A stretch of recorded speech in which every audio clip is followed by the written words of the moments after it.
All right, rain on the way, Griffin, thank you. Turning now to Commitment 2024.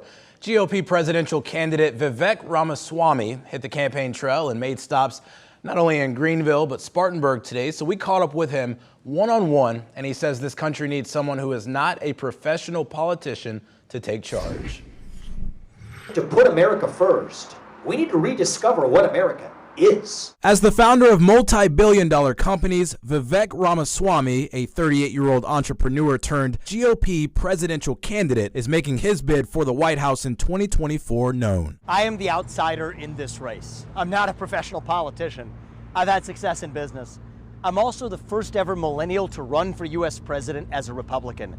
That positions me to actually revive our national identity for the next generation of Americans. Ramaswamy addressed a crowd Saturday in the upstate on what separates him from former President Donald Trump and the, quote, America First ideology. America First does not belong to one man. It doesn't belong to Trump, it doesn't belong to me.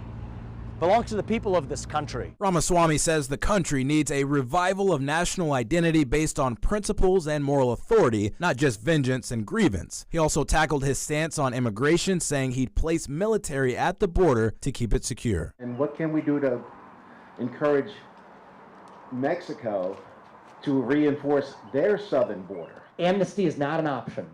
We have to send people back as humanely and compassionately as we can. But for people who made a demonstrated commitment to this country, provide them back a legal path to get back in under that rule of law. That's how we handle it, and that's what I'll do. Thank you. If elected, Ramaswamy is locked in on his top domestic policy objective to shut down what he calls the fourth branch of government, eliminating agencies such as the FBI, IRS, and the Department of Education. We'll shut them down, and when necessary, we'll build up something new from scratch. But the fourth branch of government, the administrative state, is fundamentally unconstitutional. I think the people who we elect to run the government should be the ones who actually run the government, not these bureaucrats who run the show today. He says it'll be a fight against the, quote, woke agenda.